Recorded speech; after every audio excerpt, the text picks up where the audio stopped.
So can you explain to me you were mentioning like 30% LAUSD, 50%. Yeah, what it is it's the labor agreement that Building and Trades put together back in really '98, but didn't get bought in until '99.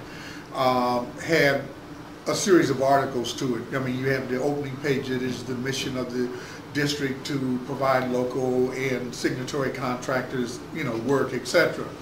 What happened is that you have in that, and the key things that I deal with are Article 3, Section 3.5, local hiring. And the district, they decided, well, all of them combined, decided we'll go with 50% local participation, 30% apprenticeship. The 30% is just about in line with the state requirement of 1 hour, 5 hours of journey. So far, none of the apprenticeship councils has balked at it and said, well, that 30% is too high. Contractors who want to raise a question try to raise it, and I just basically ignore it. Meet the 30%, and then we'll go from there. So in that agreement, there's that. Article 14 of Section 14.2 deals with your apprenticeship. That's the 30%. So it's really in line with what is required with state law about the hiring of apprentices on public works jobs. Here they just put a requirement. They put it in goals, and you don't know the nut cases that come at me. It's a goal. In fact, yesterday on a project I'm doing with another group, Rio Hondo College, I'm touching bases with the contractor, and I said, your numbers are not good at all, and he says, well, but that's good faith. And I said, sir, no, it's not. That's the nice side of me. No, it's not. You need to reread the project labor agreement, Article 3.3.5, and you'll understand in 14.14.2.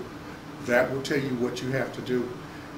So we'll send you the zip codes and then ask your office for the project labor agreement, and that's the way you go right back at them. And if they want to get into a holler match, fine. If you want to file a grievance, I welcome all grievances. Go ahead and file them. You're not meeting it. What they try to do is say, well, it's a goal. That's that good faith to me is spitting in my face. You're not going to do nothing. You're not going to hire apprentices. You're not going to hire local. You are going to be discriminatory in your hiring practices. So that's kind of a long way to give you, the labor agreements have specific language in it on that. Most of the other part of the document relates to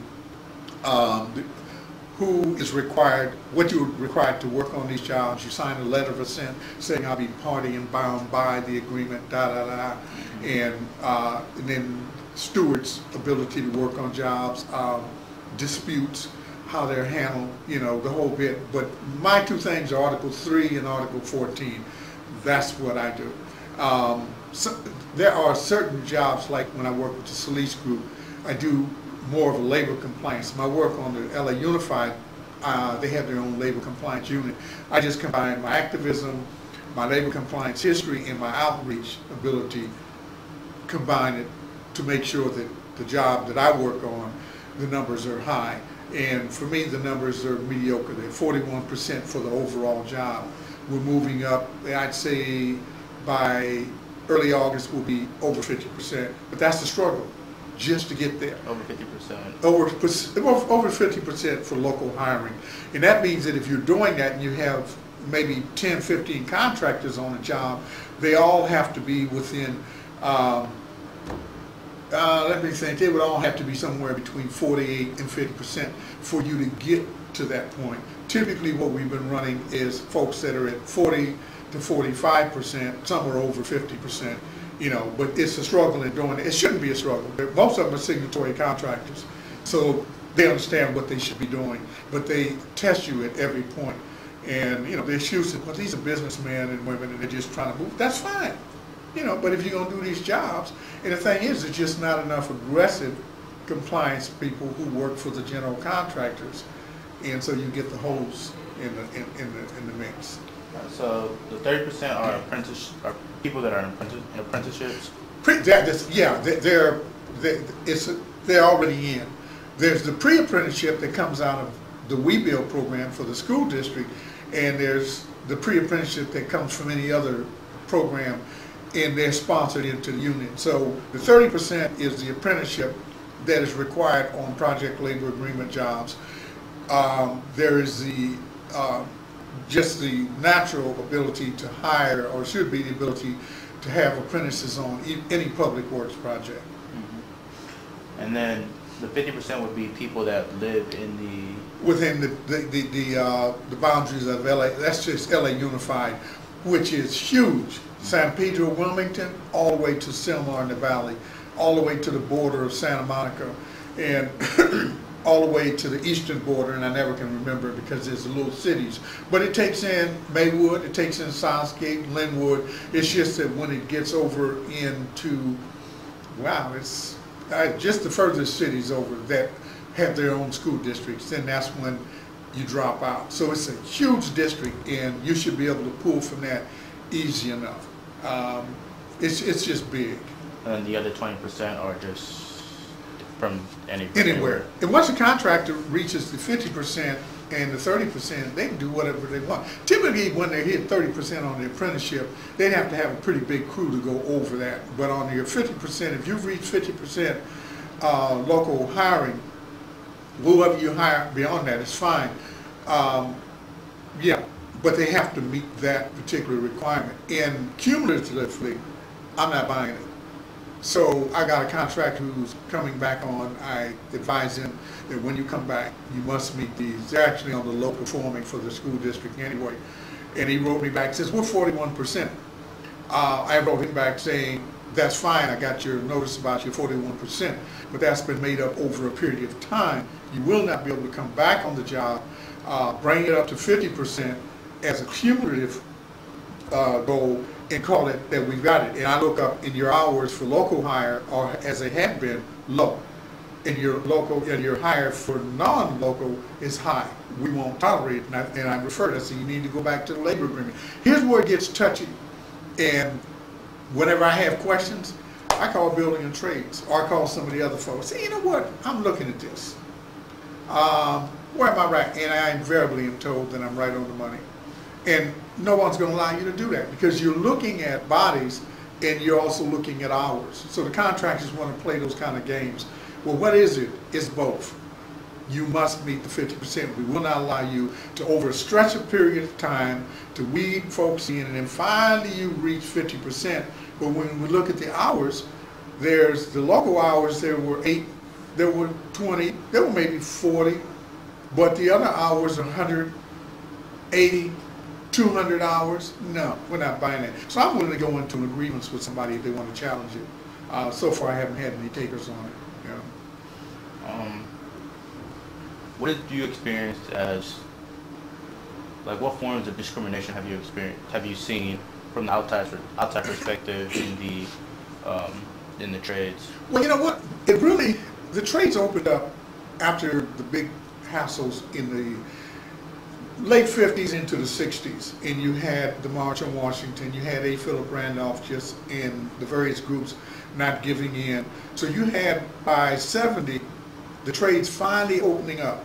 You know, Hispanics weren't welcome, black folks weren't welcome, women don't even come near. Yet, from the 20s on to that point, you had blacks who become union members. Blacks had been used as strikebreakers all along, and rightfully so. They weren't getting a cut. They weren't going to get a cut. The unions were blocking them.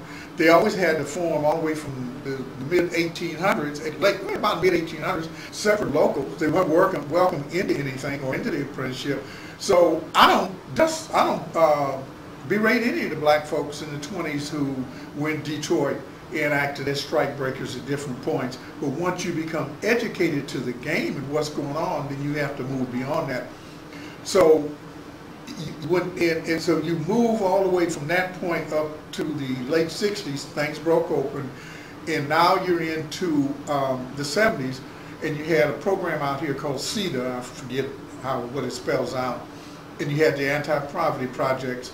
All of those were training programs that allowed folks in. I know some of the guys right now who are actually retiring out because they came in the early and mid-70s into the union apprenticeship programs, and they managed to stay all the way through.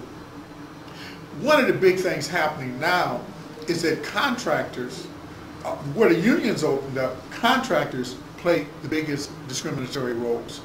And it's really big, and I think for me, if I look back at when Ronald Reagan gave citizenship to millions of people, for folks who never liked black folks, this was ideal. Oh, wow. I don't like them folk. I never liked them folk.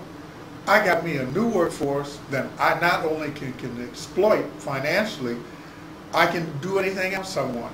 And so, and you're talking about even those who eventually came into the trades, into the union trades, but you had a whole group of folks who were now beginning to impact American workers, period. And then if you go into the private sector, you really find it, that attitude that's out there. And that's what's really impacted African Americans' ability to get into the trades overall. Even signatory contractors play the race card. They play it big time. And so what you have now growing is a Hispanic / Latino population that are trades workers, and that the contractors played the very negative role, and there's an entitlement. And so I could give you numerous examples. This one brother who's a drywall taper finisher. He was saying that one day he went to the job, union dispatched him, and when he got there, there were, I think there was a white guy and a Hispanic guy. He said, man, you know, how'd you get here? Oh man, I was dispatched from the home. 3 days later, he was gone. They gave him at least 3 days work. And it goes on continually. So that's the entitlement that folks feel that, well, they don't really want you on the job. I'll tell it to a hall full of union folks. I'll tell it to anybody. It's the reality of what goes on.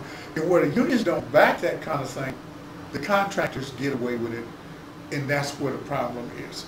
So you see this whole discriminatory thing that just continues on. The private sector, again, is one of the biggest groups that does it. They can exploit the Hispanics on the wages, and they can exploit them in any other number of ways. You know, and so we get put out, and you'll find African American men and women all over this city going up with their belts on, ready to go to work, and they can't get the time of day. And so you'll see folks who say, well, they want to blame the individual workers, and it doesn't all sit with them. It does when they feel that they're the only ones entitled. And I've seen enough of it to know that that's a real reality, and it's unfortunate. And we need to get past that. But it takes a lot of work. And once again, black folks are going to be the one to lead the charge. Doesn't have to be calling folks names, jumping on folk, but just getting in there. But we have very poor leadership, politically and otherwise. So that question doesn't get there, and then it's the perception, even with our own group. Well, you know, the brothers don't want to do this, and they come unprepared. You know, there are plenty who come unprepared. Ain't no getting around it. You know.